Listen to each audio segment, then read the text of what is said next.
ले जी, तो हम पार्ट 2 शुरू कर चुके हैं और वर्किंग 5 होने लगी है और ये वर्किंग अब होने लगी है। अच्छा चेक करना जरा, वेव्स वेव्स लगी हुई है मेरी तो, और मैं किल कर रहा हूं उन्हें। तो वेव्स किल करते हुए मैंने ये लिखा और बस कुछ चीजें मिटा दी, जैसे कि ये, जैसे कि ये, जैसे कि ये, जैसे कि पता नहीं यहां क्या आएगा। चलो अब जनाब बिल्डिंग की बारी आती है। 31 दिसंबर 14 या 1 जनवरी 15 पर बिल्डिंग्स 1000 रुपए की कॉस्ट और 600 रुपए की डेप्रिसिएशन के साथ कितनी बुक वैल्यू शो कर रही हैं? 400। ठीक है, ये समझ आती है। तो मैं डायरेक्ट बुक वैल्यू लिख रहा हूं, किसी को एतराज है तो बताओ। जिसको एतराज है ना वो यहां पे यूं लिखे, 1 जनवरी 15 कॉस्ट, अगली लाइन में लिखे 1 जनवरी 15 एक्यूमुलेटेड डिडक्शन और अगली लाइन में लिखे बुक वैल्यू, जिसको एतराज है। ठीक है, तुम्हें था ना एतराज? नहीं तुम्हें था जी। 400 नहीं सॉरी 1000 कॉस्ट है माइनस एक्यूमुलेशन कितनी है? 600। कहां से मिला ये सब कुछ? सवाल में से। ये मैंने अलग किया था। इस 1500 में 500 लैंड की कॉस्ट है तो 1000 बिल्डिंग की कॉस्ट है। समझ आ रही है सबको? लैंड की तो डेप्शन है नहीं, इसलिए उसकी बुक वैल्यू भी 500 ही निकली। तो ये सारी की सारी डेप्शन किसकी थी? किसी ने कहा लैंड। सारी की सारी डेप्शन किसकी थी? बिल्डिंग की। तो 1000 माइनस 600 बुक वैल्यू कितनी हो गई? 400।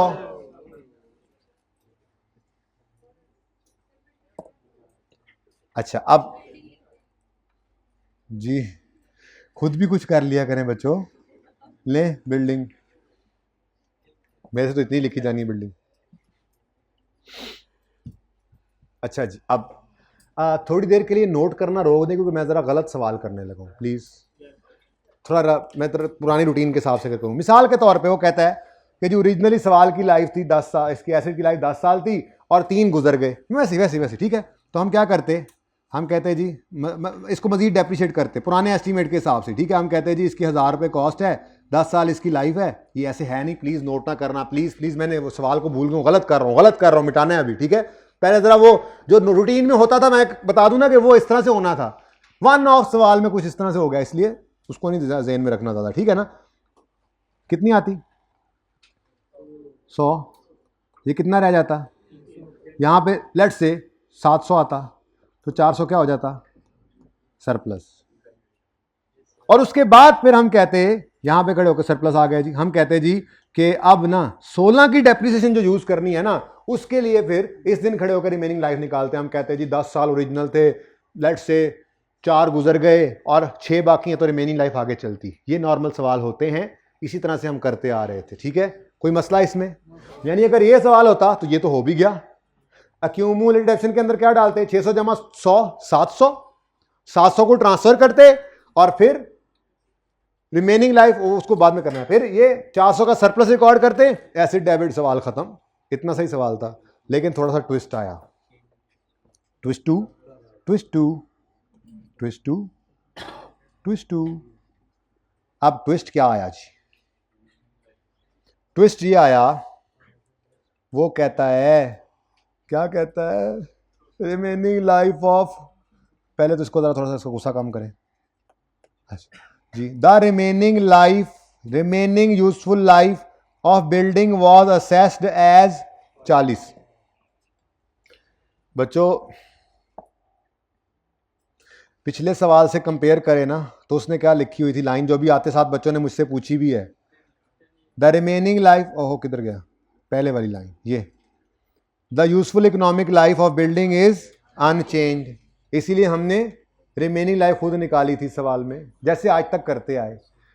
लेकिन यहाँ पे अनचेंज नहीं है, यहाँ पे उसने चेंज कर दिया है, चेंज करके 40 कर दी है। लेकिन अब ये कैसे पता लगे कि ये चेंज हुई है? हो सकता है ये सही वाली ही लिखी हो, तो इसके लिए अब थोड़ा सा काम होने लगा है। प्रॉब्लम समझ आ गई है? यानी अगर ये वाला मसला ना होता तो फिर सवाल में कोई मसला था ही नहीं। ठीक है, इसलिए सवाल हो चुका हमारा, बस ये एक वन ऑफ एडजस्टमेंट, एक चीज सिखाने लगा हूं आपको। ठीक है, चलो सीखते हैं चल के।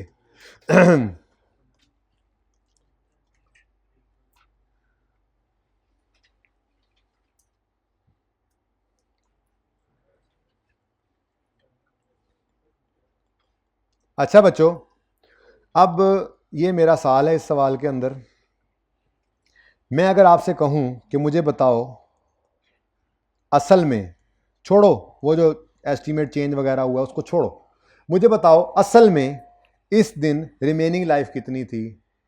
तो कोई बता सकता है? ये इस बिल्डिंग की बात कर रहा हूं।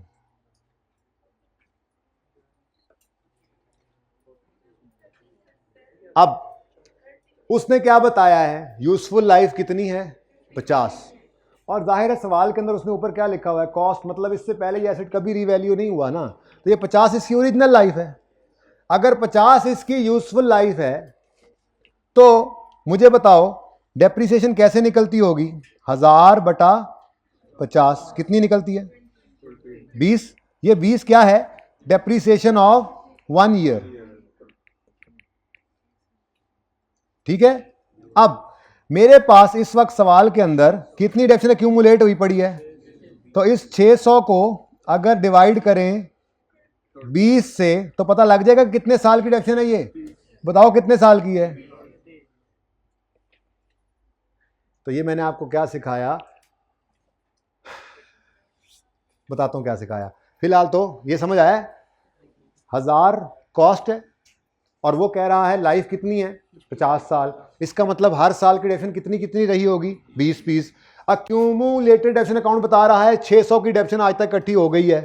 तो अगर 600 आज तक की है, एक साल की 20 है, तो 600 को 20 एक साल की, आज तक की डेप्रिसिएशन को एक साल की डेप्रिसिएशन माइनस डिवाइड करेंगे तो आपके पास आ जाएंगे कितने नंबर ऑफ ईयर्स है। नहीं समझ आया? फिर भी मेरे हिसाब से एक मिनट जरा एक दफा फिर, एक्यूमुलेटेड डेप्रिसिएशन का फॉर्मूला क्या होता है? वो बचपन में जो स्ट्रेट लाइन मेथड में शॉर्टकट सिखाया था, depreciation expense of 1 year into life passed. अब आज उसने हमें ये दे दिया 600 और ये हमने निकाल लिया 20। कैसे निकाला? 1000 बटा 50। समझ आ रहा है? ये 1000 बटा 50 क्या है? ये 1000 बटा 50 ऐसे करके बैठे हो।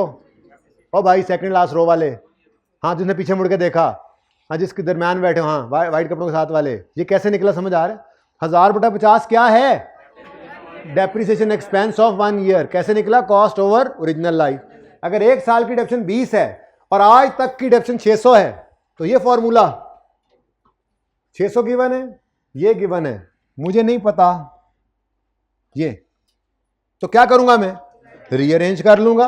अब रीअरेंज करूंगा, इसको मैं लेट से एक्स कह देता हूं या लाइफ पास्ट ही लिख देता हूं, life past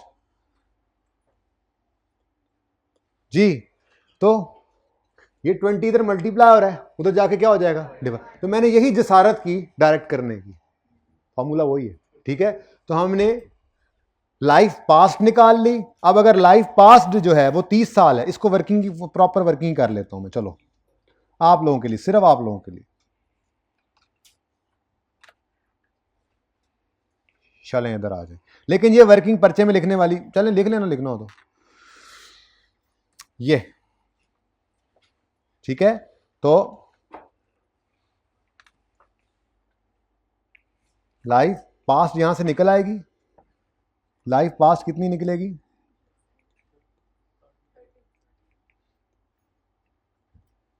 600 divided by 20 is equal to 30 years. लेकिन मुझे लाइफ पास्ट से तो कोई सरोकार नहीं होता, मुझे तो इस वक्त क्या चाहिए? Remaining life. ठीक है, रिमेनिंग लाइफ। जरा डिब्बा प्यारा सा बना ले। ओके, अब रिमेनिंग लाइफ कैसे निकलेगी जी?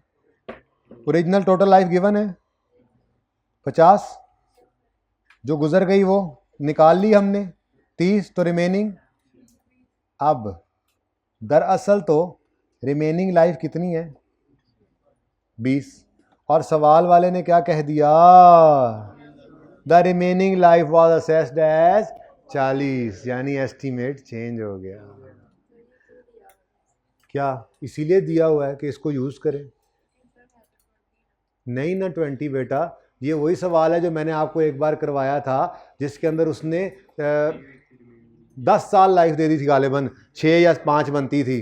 तो मैंने कहा था अगर सवाल के अंदर रिमेनिंग लाइफ भी रिवैल्यूअर बता दे तो हम खुद से नहीं मैंने लिखवाया भी था, हम खुद से नहीं निकालते, उसकी वाली लाइफ यूज करते हैं। तो लाइफ तो यही यूज करनी है।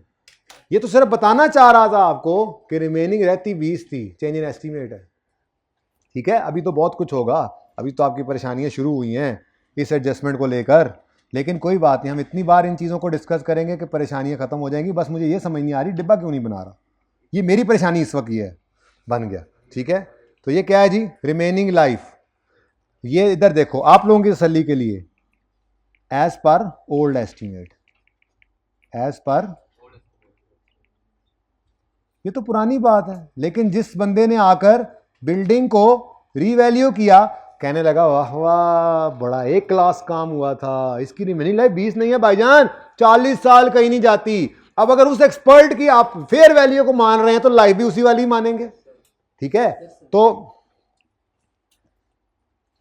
मामला कुछ ऐसा हुआ कि ईयर पास्ट हो चुके थे, 1 जनवरी तक ईयर्स, आप इस डिब्बे को बंद करें वरना इसने गड़बड़ी करनी है। ईयर्स पास्ट कितने जी, 1 जनवरी पर 30 पास हो चुके थे, और रिमेनिंग अभी अभी आपने निकाले, अब कितने, अगर 30 पास हो गए तो रिमेनिंग 20 हैं।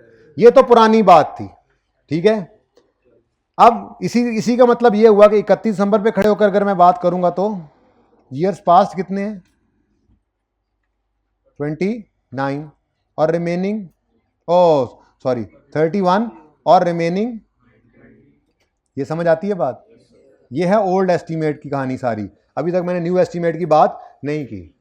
ये पुराना मामला चल रहा था, ये क्या चल रहा था, पुराना मामला। कोई मसला होता तो फिर देखते, फिलहाल रिक्शे में बिठाना पड़ रहा है ऊंट, तुम रिड्यूसिंग बैलेंस बीच में ले आओ, मैं इस ऊंट को रिक्शे में बिठा लूं, रिड्यूसिंग बैलेंस वाला भी देख लेंगे फिर। ठीक है, पहले ये समझ के सब कहेंगे ओके ये समझ आ गया, फिर जो आप कहोगे सवाल का जवाब दूंगा। पहले ये कर लें जो करने वाला काम, बहुत इंपॉर्टेंट काम है, क्योंकि ये एक दफा समझाना है मैंने इतनी तफसील से, उसके बाद आगे 15 सवालों में इस्तेमाल हो जाना है, जरा ज्यादा होगी, 4-5 सवालों में इस्तेमाल हो जाना है। तो फिर समझो आज ध्यान से इसको, फिर आगे अप्लाई करना है, बार बार करेंगे तो बार बार, लेकिन इतनी तफसील से बात नहीं होगी, ये पूरा बीच में घुस रहे हैं इस एडजस्टमेंट के। ठीक है, तो नमाज हो सकता है आज भी अपनी करनी पड़े, वैसे है इतनी सी बात, अब 5 मिनट का सवाल रह गया, लेकिन मैं आप इसको समझाना चाह रहा हूं। एडजस्टमेंट पीछे रह गई है, एक नया कॉन्सेप्ट, प्रॉब्लम समझ आ रही है। इस दिन खड़े होकर रिमेनिंग लाइफ कितनी है, 20, और अगर 31 दिसंबर 15 में खड़े होकर बात करेंगे तो वो रिमेनिंग लाइफ कितनी होगी, 19। ये तो था पुराना एस्टीमेट चेंज के अलावा वाला मामला, लेकिन पायन ने क्या कर दिया, एस्टीमेट चेंज कर दिया। अब मेरा सवाल है आपसे, अगर तो उसने ये कहा on 1 January 15 remaining life is 40, तो यहां पे 40 आएगा, तो यहां पे 39। और अगर खुदा ना खास्ता उसने कह दिया on 31 December 15 remaining life is 40, तो चूंकि हमने हमेशा चेंज इन एस्टीमेट के बारे में क्या लिखवाया था, उसको साल के पहले दिन पे लाना है, तो साल के पहले दिन पे जब लाने लगेंगे तो यहां पे तो 40 नहीं होगा, यहां पे 41 करना पड़ेगा। सिखाता हूं अभी मजीद इसके ऊपर थोड़ी सी बात और करता हूं, पहले समझ लें। एस्टीमेट चेंज हुआ तो रिमेनिंग ऐसे कर लेना, ये रिमेनिंग क्या था, ओल्ड एस्टीमेट वाला, एज पर सांप नहीं सूंघ गया है, हम नहीं बोल दे, बड़ा हंसदे सी खेड़दे सी।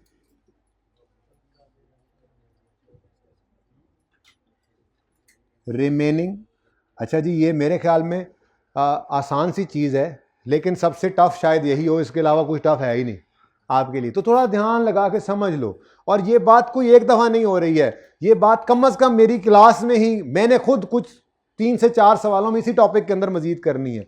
परेशान नहीं होना, लेकिन समझने की कोशिश ज़रूर करनी है। खुला टाइम मैंने इसीलिए रखा है इसके लिए, कोई नहीं, बस सिर्फ एक यहाँ से चीज़ डिसाइड करके सवाल में लिखनी है, सवाल तो ख़त्म है।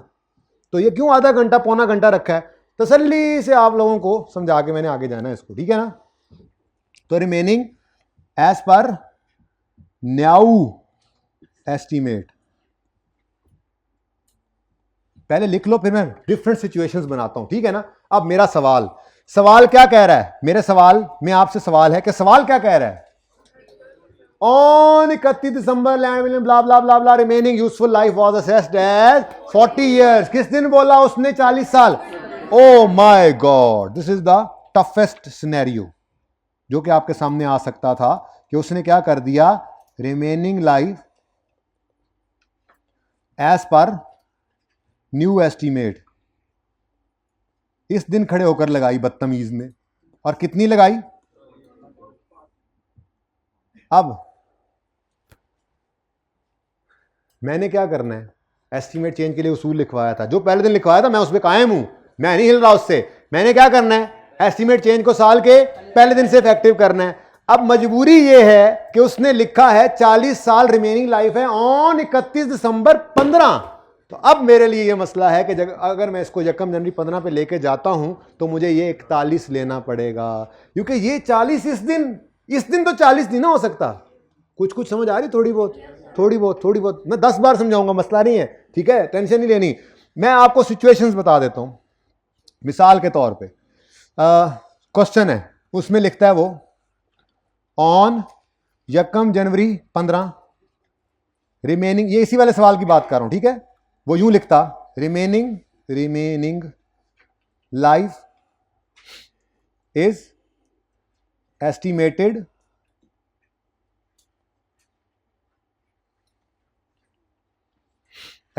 To be 40 years. अगर ये लिख देता सवाल में, वो वाली बात जो मैंने पहले दिन लिखवाई थी ना, ड्यूरिंग द ईयर हो तब भी स्टार्ट हो तो वैसे ही स्टार्ट, और एंड हो तब भी ले आओ स्टार्ट, आज वो वाली बात आ गई अब।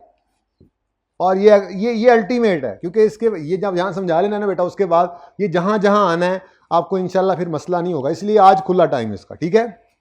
तो मुझे बताओ, अगर वो यूं सवाल में यूं लिखा हो ऑन यकम जनवरी 15, सिचुएशन ये सारी वही है, ये सारी सिचुएशन यही है, और लिखा हो सवाल में ऑन यकम January 15 remaining life is estimated to be 40 years, तो फिर आपके लिए 40 ईयर्स यहां पे बनेंगे और आप उसी को यूज करोगे। सिचुएशन 2, किसने दरवाजा खोला?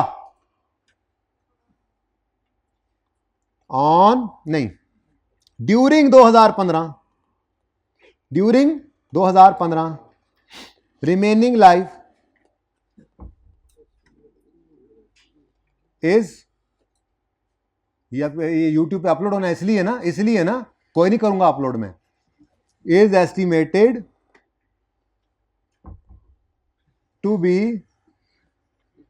40 ईयर्स। जी बच्चों, अब क्या करेंगे, अब भी 40 ईयर्स, अब भी रिमेनिंग लाइफ क्या है जी, आंसर क्या बनेगा 40, इधर भी आंसर क्या बनेगा, क्योंकि ड्यूरिंग द ईयर है तो हम साल का पहला दिन ही अज्यूम करते हैं। अब आया खतरा, 440 वोल्ट, यहां पे लिखता है ऑन 31 दिसंबर 15। समझ आ रही होगी अब बात, जरा अब क्लियर होता जा रहा है ना, ठीक है बेटा, आपको ये नजर आ रही है ये साइड। On 31 December 15 remaining life is estimated to be 40 years. तो अब अगर आपने यहां पे 40 लिया तो वो गलत हो जाएगा, अब आपको यहां पे क्या लेना पड़ेगा 41। ये बात समझ आई? ये सिर्फ लाइफ के मामले में, एस्टीमेट तो और भी थे, मेथड बदल जाए, रेजल वैल्यू बदल जाए, याद आ रहा है, उनमें ऐसा मसला नहीं है, ये इसी मुई लाइफ में मसला है। ये अगर ये यूजफुल लाइफ ऑन यकम जनवरी चेंज करे कोई मसला नहीं है, ड्यूरिंग 15 कहे स्टार्ट में ले जाएंगे कोई मसला नहीं है। अगर खुदा ना खास्ता वो रिमेनिंग लाइफ के साथ लिख दे ऑन 31 दिसंबर एस्टीमेट चेंज हुआ है लाइफ का एस्टीमेट बड़ा खतरनाक है, फिर इसको आपको उठा के लाना पड़ेगा यकम जनवरी 15 पर। तो आपको यहां पर इधर देखिए, रिमेनिंग लाइफ अपने सवाल के लिए कौन सी यूज करनी पड़ेगी 41 ईयर्स। ये बड़ी इंपॉर्टेंट बात थी, असल में ये बात थी, ठीक है। मैं फिर दोबारा समझाऊंगा, लेकिन फिलहाल कितने बच्चों को समझ आ गई वैसे, जरा अपडेट? ओ नो, मैं फिर भी समझाऊंगा दोबारा, लेकिन एक बार जो है ना, इसको आप सवाल को पूरा कर लें एक बार, ठीक है, ताकि सवाल कंप्लीट हो जाए, उसके बाद आधा घंटा इंशाल्लाह आप लोगों के लिए अवेलेबल, ठीक है। Okay done. क्योंकि ये मैं चाहता हूं कि आप लोग तसल्ली से इसको समझें। ये सवाल एक दफा नहीं, इस एक सवाल में नहीं है, ये तो बार बार बार बार आते रहना है आपके सामने, ठीक है। तो इसलिए तसल्ली से समझेंगे, मुझे कोई जल्दी नहीं है, सवाल मैंने करा लिया, आज का दिहाड़ी मेरी लग गई है। ओके, तो अब देखो ना, मुझे बताओ 31 दिसंबर 15 पर ये एसेट रीवैल्यू करना है, लेकिन इसको पहले क्या करना है, डेप्रीशिएट। पर डेप्रीसिएशन जो है वो अब पुराने एस्टीमेट के हिसाब से नहीं हो सकती, क्योंकि चेंज इन एस्टीमेट का रूल ये रखा हुआ है हमने कि अगर वो ड्यूरिंग द ईयर, क्या ईयर एंड पे भी हो जाए तो साल के पहले दिन पे लाना है। ये असल मुसीबत थी, ठीक है। तो चलें जी, ये मुसीबत, ये ऊंट को रिक्शे में बिठाने की मैं अभी भी कोशिश कर रहा हूं। अब इधर देखें, अगर पुराना सवाल होता ना, मैंने पहले इसीलिए कर लिया था, तो वो क्या करते हम, 1000 डिवाइडेड बाय 50, क्या ख्याल है। लेकिन क्या हुआ, यही करते अगर पुराना सवाल, मतलब अगर एस्टीमेट चेंज वाला मसला ना होता, एस्टीमेट चेंज ना होता, पिछले सवाल की तरह से उसने यहां लिखा होता, किथे गया, ये useful economic life of building is unchanged, मैंने कहा था ये बड़ा इंपॉर्टेंट जुमला है। अगर ये लिखा होता तो कोई मसला नहीं था, हम पुराने एस्टीमेट के हिसाब से इसको डेप्रीशिएट करते, किथे गया ये, और फिर रीवैल्यू करते और अगले साल फिर नया एस्टीमेट निकालते और उसको ही 50 को यूज करके रिमेनिंग लाइफ निकालते। लेकिन ऐसा ना हुआ, जुल्म हुआ। 31 दिसंबर 15 को कहने लगा रिमेनिंग लाइफ कितनी है, 40। एक तो उसने एस्टीमेट बदला, ऊपर से जालिम ने लाइफ वाला बदला, और ऊपर से जालिम ने 31 दिसंबर 15 में बदल दिया। तो एक तो हमें क्या करना पड़ेगा, एक तो हमें book value at the date of change in estimate लेनी पड़ेगी, वो कितनी है, 400। वाह वाह वाह वाह, सुभान अल्लाह, 400। और दूसरा हमें 1 जनवरी 15 पे खड़े होकर रिमेनिंग लाइफ लेनी पड़नी है। जो आपका दिल कह रहा है 40 कर लें, लेकिन मैं कह रहा हूं इतनी देर से खपने के बाद 41 करना है, तो 40 is not relevant for us, ठीक है जी। ओके जी, 9.8 और बुक वैल्यू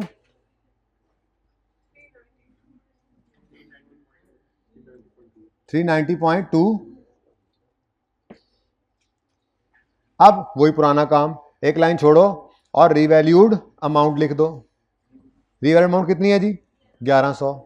ये सवाल पूरा हो जाए, मैं फिर भी यहीं पे हूं, टेंशन ना लो। लेकिन शुक्र है ये किसी ना किसी हद तक समझ आ गया बच्चों को, कोई बात नहीं, पक्का तो ये प्रैक्टिस से ही होगा।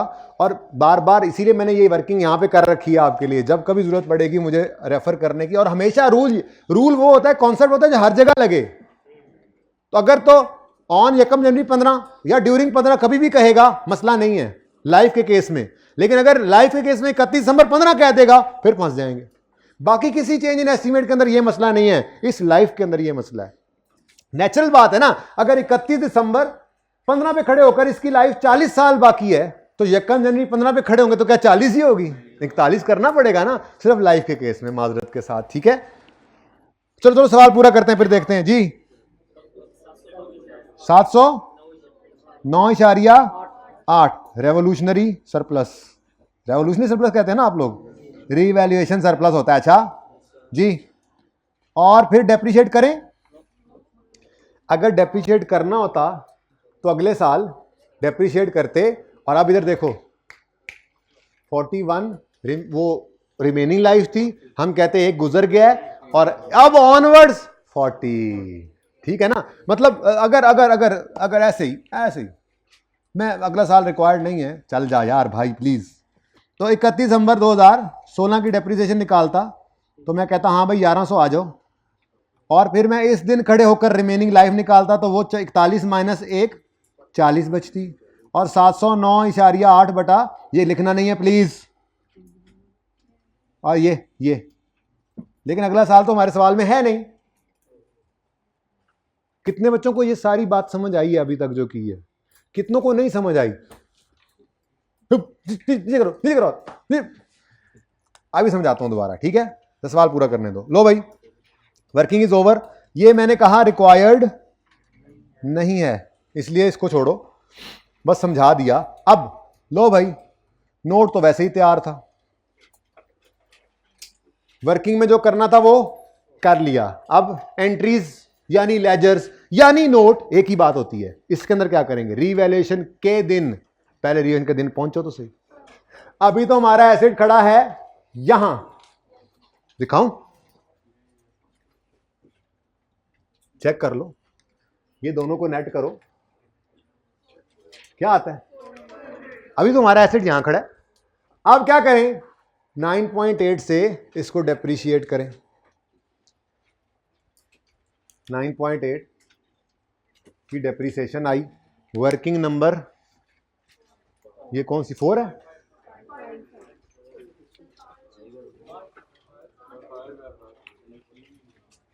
यकीन नहीं है, नहीं है, नहीं है जी, 5, ठीक है, ओके।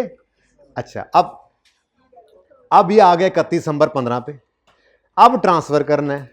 तो ये सवाल के शुरू में मैंने किया था कि कल मैंने ओपनिंग के बाद ट्रांसफर लिखा था, फिर डेप्रिसिएशन। क्यों? क्योंकि अगर start of the year revaluation हो तो पहले ट्रांसफर और रिवैल्यूएशन की एंट्री होती है, फिर सरप्लस लॉस की रिकॉर्डिंग की, और फिर डेप्रिसिएट होता है एसेट। लेकिन अगर ईयर एंड की रिवैल्यूएशन हो तो पहले उस साल की डेप्रिसिएशन भी चार्ज होती है, तो पिछले साल की डेप्रिसिएशन और इस साल की डेप्रिसिएशन मिलाकर ट्रांसफर के दिन हमने फेंकना होता है एसेट अकाउंट के अंदर बैलेंस। तो इससे हेल्प मिल गई। अब हमें पता है 31 दिसंबर, ये यकम जनवरी 15 तक डेप्रिसिएशन एक्यूमुलेट हो चुकी थी, ये 15 के साल की भी आ गई, तो 31 दिसंबर 15 तक ये सारी एक्यूमुलेट हुई पड़ी है, ठीक है। तो फिर ट्रांसफर की एंट्री क्या बन गई, 609.8 से एक्यूमुलेटेड डेप्रिसिएशन डेबिट और 609.8 से एसेट क्रेडिट। ट्रांसफर की एंट्री हो गई। ट्रांसफर की एंट्री समझ आती है, नहीं समझ आई भाई, नहीं समझ आई भाई, नहीं समझ आई भाई को नहीं समझ आई, क्या हुआ, 709.8 इज सरप्लस, उसकी एंट्री अभी करनी है। मैंने अभी ट्रांसफर की एंट्री की है। जितना डेप्रिसिएशन का बैलेंस एक्यूमुलेट हुआ पड़ा होता था पहले उसकी एंट्री करते थे, गॉट इट। अभी उसको आपका 709 आने लगा अभी, ठीक है भाई। ट्रांसफर के दिन, वर्किंग में तो एक लाइन छोड़कर कर दिया हमने वो जो करना था। ट्रांसफर के दिन पहली एंट्री क्या होती थी, transfer of accumulated action account balance to asset account to bring asset account at its book value. अब एसेट अकाउंट में क्या पड़ा है, क्या 600 पड़ा है, नहीं, वो तो यकम जनवरी 15 तक था। 15 के साल का 9.8 भी इसमें ऐड हो चुका है, तो 31 दिसंबर 15 तक इसमें 609.8 आ चुका है, ठीक है। तो ये ट्रांसफर कर दिया, को मसला। अब सरप्लस या लॉस की रिकॉर्डिंग करनी है आपको 709। हाथ रख लिया आपने, ये आपका हाथ है, सिर्फ इसको देखना, ठीक है। 709.8 से एसिड बढ़ गया, एसिड बढ़ गया, एसिड डेबिट 709.8 से, ठीक है। ये क्या आ गया क्लोजिंग, सवाल सही होने की निशानी पूरी हो गई। लेटेस्ट रीवैल्यूड अमाउंट शो कर रहा है और डेप्रिसिएशन कख नहीं आई। उसकी क्या वजह है, ईयर एंड रिवैल्यूएशन अगर होगी तो अक्यूमुलेटेड एक्शन अकाउंट बैलेंस का उस साल में बैलेंस नील होगा, क्योंकि अभी अभी तो हमने रिवैल्यूएशन की है। जितना ट्रांसफर, जितना बैलेंस बढ़ा था वो सारा कहां फेंक दिया, तो ये माइनस हुआ, तो ये 1100 ही आ गया। रिवैल्यूएशन मॉडल कॉस्ट नहीं है जी, स्ट्रेट लाइन मेथड है, और असली नवी वाली लाइफ जो इसमें इस्तेमाल हुई 41 ईयर्स, ठीक है। ये मेरी तरफ से मुकम्मल है फिलहाल। बाकी अब इसके सब नोट्स की बात बिल्कुल भी नहीं करूंगा मैं। वैसे आपने अगला सफ़ा खाली रखना है, क्योंकि तीसरे सफ़े पे मैंने आपको कहा था वर्किंग करनी है, ठीक है ना। तो आपके अगले सफ़े के ऊपर 7.1, 7.2, 7.3, 7.4 तीन रीवैल्यूएशन के सब नोट्स तो पक्के पक्के यहीं रहेंगे, रीवैल्यूएशन के बगैर सवाल आता नहीं है। और चौथा ज़रूरत के मुताबिक चौथा या पांचवा भी आ जाते हैं कभी कभी, लेकिन तीन पक्के होंगे, वो आज भी नहीं छेड़ रहा, ठीक है। अब मेरी तरफ से ये सवाल पूरा है। अब आप लोग इसमें सवाल करें जो जो मसला है जी स्टूडेंट।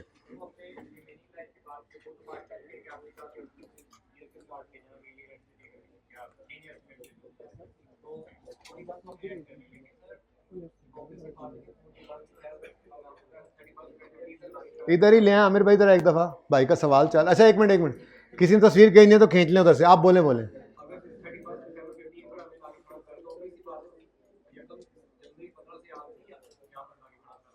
यार उसने सवाल में क्या बोला है, on 31 December 15 remaining life is 40। अब हमने इस एस्टीमेट को साल के स्टार्ट से इफेक्टिव करना है, तो हमें मजबूरन क्या करना पड़ेगा, इस लाइफ को, इस चेंज इन एस्टीमेट को यकम जनवरी से लेके आना है, क्योंकि इस साल की डेफिनेशन अभी होना बाकी है। तो जब सही एस्टीमेट का पता लग गया है तो गलत वाली क्यों करें, सही वाली कर लेंगे। तो हम फिर इसको स्टार्ट से एप्लीकेबल करने जाते हैं। तो ले आमिर भाई, तो ये 40 साल इस दिन 40 नहीं होते। मैंने इसीलिए कहा, चुप कर जाए, दूसरों के सवाल आपके भी हो सकते हैं, इसीलिए मैंने कहा यह भी मुमकिन था कि लिखा होता ऑन यकम जनवरी 15 रिमेनिंग लाइफ इज 40, बेहतरीन 40 ही लेते। ड्यूरिंग 15 लिखा होता तब भी 40 ही लेते। सिर्फ एक मसला है, लाइफ वाला मामला हो और एस्टीमेट चेंज 31 दिसंबर पे कर दे, तो आपको अगर उसको स्टार्ट ऑफ द ईयर लाना है तो एक साल को ऐड करना पड़ेगा, मजबूरी है। और सवाल जी,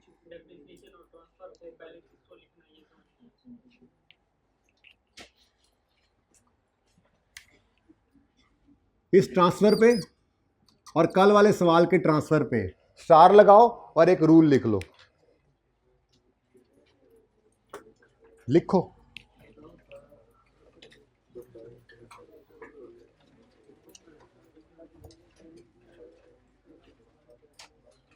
start of the year revaluation हो तो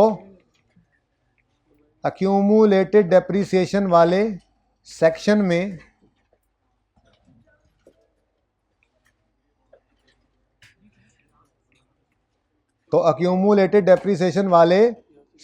में पहले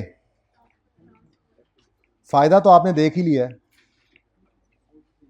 पिछले सवाल में भी आपको रेडीली फिगर अवेलेबल थी ट्रांसफर करने की, क्योंकि पिछले सवाल में हमने कल क्या किया था, ओपनिंग के बाद ट्रांसफर लिख दिया। अब साल के पहले दिन चूंकि रिवैल्यूएशन हो रही थी तो ओपनिंग वाला बैलेंस ही ट्रांसफर हो जाना था, तो वही उठा के कर दिया।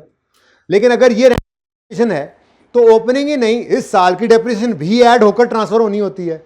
तो जब हमने इसमें डेप्रिसिएशन पहले लिख के ट्रांसफर बाद में लिखा तो फायदा ये हुआ कि ये ट्रांसफर के दिन ये दोनों बैलेंस सामने आ गया और आसानी से हमने इसको ट्रांसफर कर दिया। मिड ऑफ द ईयर भी रिवैल्यूएशन हो सकती है, उसमें फिर कोई रूल नहीं है, फिर सोच समझ के करना पड़ता है, ठीक है ना। लेकिन नॉर्मली वो होता नहीं है, सवालों के अंदर जो होता है उसके लिए ये कोई स्टैंडर्ड ने नहीं कहा हुआ, ये बस मैंने आपको टिप दी है, ये कोई ज़रूरी नहीं है, आपकी मर्जी है, आप एक ही फॉर्मेट रखें, लेकिन इससे हेल्प मिल जाती है। इसलिए मेरा मशवरा यही होता है कि इस तरह करने से आपके गलती के चांसेस कम हो जाते हैं, टाइम बच जाता है पर्चे के अंदर, ठीक है। तो start of the year revaluation हो तो अक्यूमुलेशन वाले सेक्शन में पहले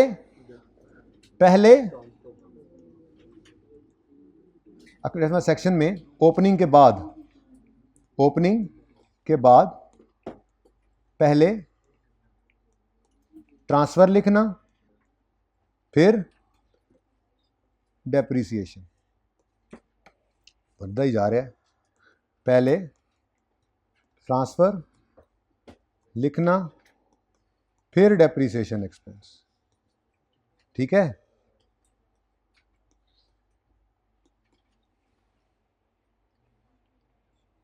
ये हो गया एक रूल। और अगर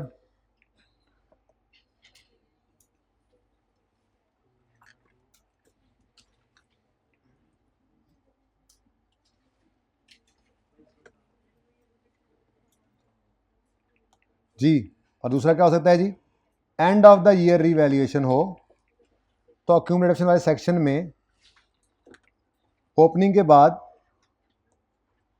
पहले डेप्रिसिएशन एक्सपेंस लिखना फिर ट्रांसफर, ठीक है जी, ओके डन।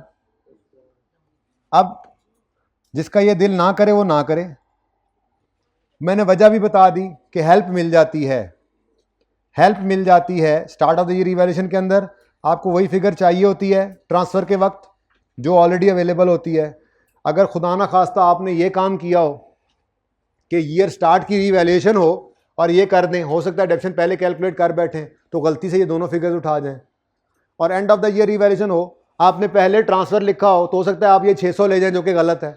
तो एक टिप है कि आपको इससे हेल्प मिल जाती है अगर आप start of the year revaluation वाले सवाल के अंदर, क्योंकि start of the year revaluation है, तो पहले क्या रीवैल्यू करना है, यानी ट्रांसफर करके रीवैल्यू करके फिर उसके बाद डेप्रिसिएट करना है। तो पहले ट्रांसफर फिर डेप्रिसिएशन एक्सपेंस। और अगर ईयर एंड वाली रिवैल्यूएशन आ जाए तो फिर चूंकि पहले डेप्रिसिएशन करके ट्रांसफर करना होता है बैलेंस, तो पहले डेप्रिसिएशन और फिर ट्रांसफर लिख लेना।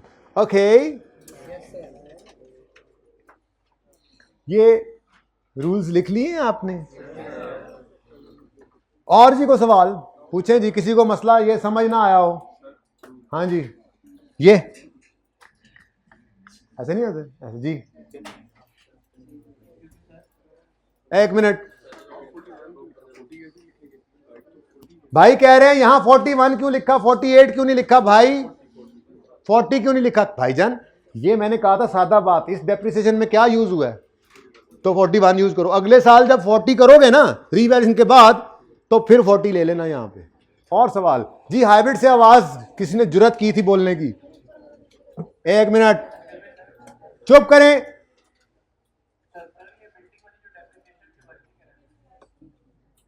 हाँ जी है कि क्योंकि एस्टीमेट चेंज हो गया 1 जनवरी 15 को। एस्टीमेट चेंज हो जाए तो हम जिस दिन एस्टीमेट चेंज होता है उस दिन खड़े होकर बुक वैल्यू निकालते हैं, वो निकली हुई थी, और उस दिन खड़े होकर रिमेनिंग लाइफ निकालते हैं, ये सारा। Okay, got it, you got it, you got it, got it. No picture, पैसे लगेंगे अलग से। कितना को जूम आउट करूं जी भाई?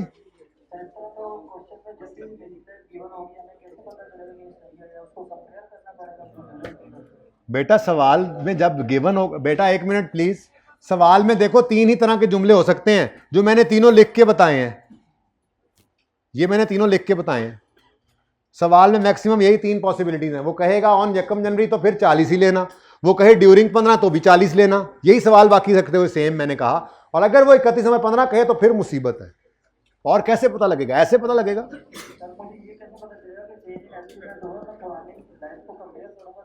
जाहिर सी बात है करना पड़ सकता है आपको। अगर आपको 50 साल लाइफ गिवन है तो एक नजर मारने में कोई हर्ज तो नहीं है कि एक्यूमुलेशन कितनी आ रही है, सादा सी बात है जी। और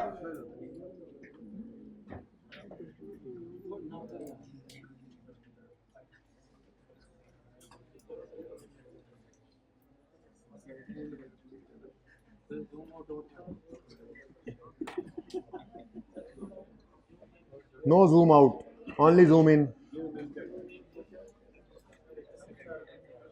हाँ जी, तस्वीरें बन गई।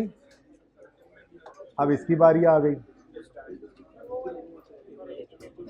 एक बात मैं करता हूं, मुझे नहीं समझ आती, आप इतने छोटे उसमें कैसे मोबाइल में नजर नजर आ जाता है? सही आला मोबाइल है तुम लोगों के तो पास, फिर साढ़े वाले पता नहीं नजर आएगा या नहीं आएगा। चेक करूं मैं किसी दिन भी, अभी चेक करता हूं बनाने के बाद। ओ हमाद, हमाद किधर है?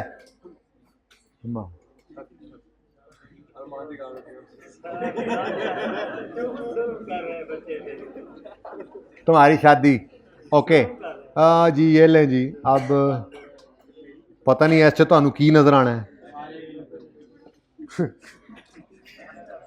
अच्छा जी, अब चलते हैं होमवर्क की तरफ। एक पास पेपर है आपका, piano limited, a very beautiful question, अभी दिखाता हूं। टेस्ट का सिलेबस जहां तक पढ़ लिया वहां तक होगा, मतलब पिछला क्या ये 16 चल रहा है, अब मैं एडिशन नहीं डालूंगा। मैं डिस्पोजल मैंने पहले सिखाया था, नहीं डाल सकता सवाल में। पीपीई का नोट है भाई, जब कभी बनेगा ये तो लेक्चर 1 से ही चलेगा। अब लेक्चर 1 कोई नहीं है, आपका सारा कुछ यहां समा चुका है, आपने सारा कुछ ही तो किया है। एडिशन के डिस्पोजल जो सवाल है बस यही है।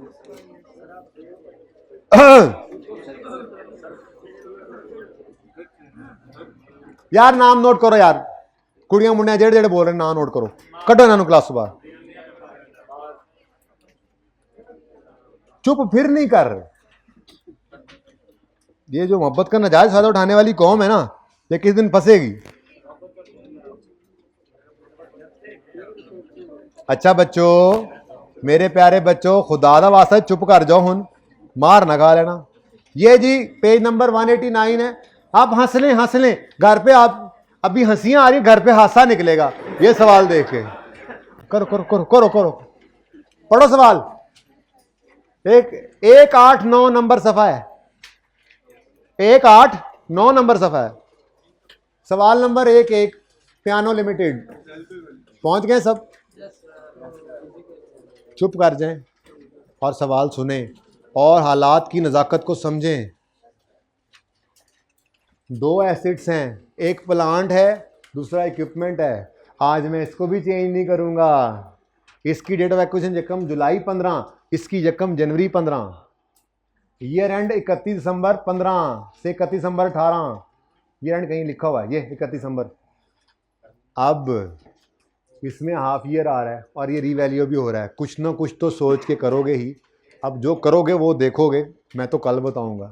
अगली बात, सोल्यूशन को देखने वाले तो फिर पर्चे में भी बुक लेके जाएं अगर अलाउड है तो, ठीक है। वैसे सोल्यूशन देख के भी इंशाअल्लाह समझ नहीं आएगी,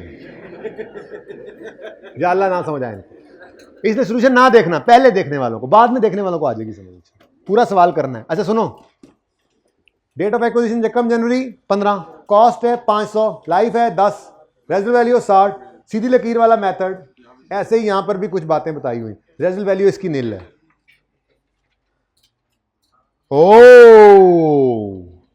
ये 15 में खरीदा, 16 के साल में आखिरी दिन रीवैल्यू हो रहा है, और 16 के साल में आखिरी दिन फेयर वैल्यू आ गई।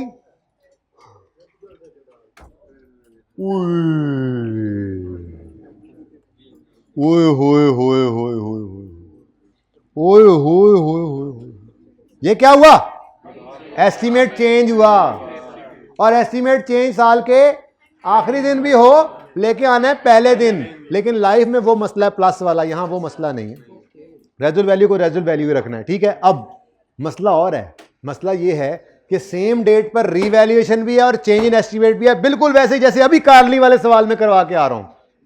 31 दिसंबर 15 पे ही रीवैल्यूएशन हो रही थी और 31 दिसंबर 15 पर ही चेंज इन एस्टीमेट था। तो पहले क्या किया? चेंज इन एस्टीमेट को उठा के साल के पहले दिन लाए, उसको रीवैल्यू किया, फिर 31 दिसंबर 15 पे लेकर गए नए एस्टीमेट के साथ, और फिर उसको जाके रीवैल्यू किया था। ये भी ऐसे ही है। 31 दिसंबर 16 पर एस्टीमेट चेंज हुआ, उठा के लाओ यकम जनवरी 16 पर, पहले नए एस्टीमेट के हिसाब से इसको डेप्रिशिएट करो, 31 दिसंबर 16 पर लेकर जाओ, फिर उस दिन जाकर इसको रीवैल्यू करो। और ये एक बार नहीं हुआ, ये 2 बार ऐसा ही हुआ, 18 पे भी ऐसे ही हुआ। तो आपको समझ सोल्यूशन देख के लगता है हर साल बुक वैल्यू पे रिमेनिंग लाइफ लगाते जा रहे हैं, बस पीछे जो लॉजिक है वो समझ नहीं रहे होंगे, ठीक है। तो ये तो हो गया प्लांट। इक्विपमेंट की सुन लो, 12 साल इसकी लाइफ थी, रेजुअल वैल्यू इसकी कोई नहीं है, शुक्र है, इधर भी कोई नहीं, इधर भी कोई नहीं, लगता है इसमें कोई चेंज नहीं है एस्टीमेट का। कहता है पीएल यूजेस ब्ला ब्ला ब्ला, पढ़ लेना। There is no change in life of plant. अच्छा, the remaining useful life of equipment was estimated at 15 and 10 in 16 and 18। शुक्र है, ऐसे शुक्र है, इन 16 और 18 लिखा उसने। यानी कि मतलब अगर 16 में रिमेनिंग लाइफ 15 रह गई है तो यकम जनवरी 16 पे भी इसको 15 ही लेना है, 16 करने की जरूरत, क्योंकि इसने ये नहीं लिखा ऑन 31 दिसंबर 16 या ऑन 31 दिसंबर 18, इसलिए जान बख्शी हो गई, ठीक है। लेकिन सवाल मजे का है। तो एक तो ये सवाल हो गया।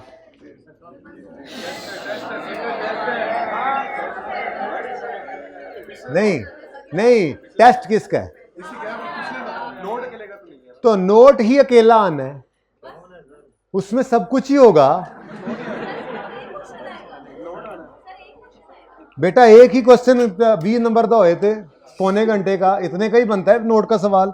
मुझे देख लेना दो प्लीज, ऐसे नहीं, मजा नहीं आता। यार कोई एक नोट का सवाल भी कर लो ना। अच्छा फिर एक काम करो, एक वादा करो, वादे में पकड़ होती है। ये ऑनलाइन जो घर पे बारिश की से बैठे थे ना, नमक के बने हुए, ये लोग भी इस वादे में शामिल हैं। ठीक है, वादा ये करो, फैम, कार्ली और पियानो एक सीटिंग में बैठ के करोगे। थोड़ी हिम्मत कर लो तो जिंदगी में सुकून हो जाएगा। अब जिन्होंने वादा नहीं किया वो लोग अगली बार बेशक वादा कर लेना, इस बार तो काम बनना नहीं है उनका। ठीक है, अच्छा हाइब्रिड वालों में किस किस ने हाथ खड़ा किया था? वादे वाले, हाँ मैं देख लूं ना। अच्छा, पहले फैम, फिर कार्ली, फिर ये। ठीक है, और सुने जितना करवाया उतना। और अगली बात सुने, सबसे अहम बात, सबसे अहम बात बेटा प्लीज इधर देखें, सबसे अहम कह रहा हूं, सब से अहम नहीं कह रहा। इधर देखें क्या लिखा हुआ है, मार्क्स जैसे लिखे होते हैं। कौन सा सवाल था? 11वां था। Marks into 1.8। इसमें नोट नहीं बनाना है, इसमें कैलकुलेट करनी है डेप्रिसिएशन, और वो आप जो करेंगे ना वर्किंग अपनी, उसमें ये हो जाएगा। तो वर्किंग के बजाय इसको रिक्वायरमेंट ए कह देना, वो जो हम वर्किंग नहीं करते उसी को रिक्वायरमेंट ए कह देना। तो ये 8 नंबर वहां से आ जाएंगे। उसके बाद सिर्फ रीवैल्यूएशन की एंट्रीज करनी है, वही वाला मामला है, वो जैसे हमने एक सवाल में किया था। तो बेटा देखो प्लीज, मार्क्स इंटू 1.8 करना शुरू कर दो। हाँ, मार्क्स इंटू 1.8 करके जितना टाइम बने स्टॉप वॉच पे वो टाइम लगा के सवाल करना है। किए हुए सवाल अभी तो कह रहा हूं फैम और कार्ली, वो मार्क्स इंटू 1.8 करना। मार्क्स नहीं लिखे उन पे, मैं लिख लूं? मेरे लगता है नहीं लिखे, क्वेश्चन बैंक के सवाल है ना, अभी लिखने जरा जल्दी से जाके। ओह शुक्र है याद आ गया, वरना आप तो पौने पौने घंटे में सवाल करेंगे। इसके साथ लिख लें आप 15 नंबर। ये फैम कार्ली वाले के साथ, दोनों के साथ 15-15 लिख लें, चलो ताकि याद रहे। 15 मार्क्स, वैसे ये ज्यादा हैं लेकिन आप चूंकि अभी नए नए हैं, नया सीख रहे हैं नोट, तो चलो 15 नंबर दिए आपको। ठीक है, तो आप तकरीबन 27 मिनट में कोशिश करनी है एक सवाल हो। अगर इसमें नहीं हो रहा किया हुआ सवाल, तो प्लीज अपने आप को अब समझ लें आप कहां पे खड़े हैं। पर्चे के अंदर यही सवाल लेके फिर बैठ जाएगा आपको। तो स्पीड के साथ करना है, एक्यूरेसी स्पीड प्रैक्टिस से ही होगी। ठीक है, तो एक सीटिंग में बैठ के ये दोनों करने, 1 घंटे में ये हो जाएंगे। और फिर पियानो वाले पे भी आधा 1 घंटा लगा लेना। 1.5 घंटे का आज होमवर्क है माजर के साथ, 2 घंटे लग जाएंगे। कोई नहीं, खैर है। 1.5 से 2 घंटे तो वैसे भी मेरे हर पर्चे के कम से कम 1.5 घंटा आपका है घर पे। मैंने स्टार्ट में बताया था आपके 3। हाँ, हाइब्रिड वालों जो चले गए हो उनको मैं वो बात ही नहीं बताऊंगा। वैसे क्या बात चल रही थी? ऑन हो गया?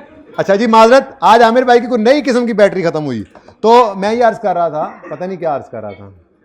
हाँ, मैं कह रहा था टेस्ट की तैयारी है ये। ठीक है, और जितने पर्चे आपके हैं घर पे आपने उतने 1.5 घंटे देने हैं। अगर आप वो सारे पर्चे पास करने हैं, मैं कभी भी नहीं कहता सिर्फ अकाउंटिंग पास हो, सीए तो नहीं होगा ना फिर। ठीक है, तो अगर आपने 3 पर्चे रखे हुए हैं तो 4.5 घंटे कम से कम घर पे पढ़ा, इन लेक्चर्स के अलावा आपके होने चाहिए।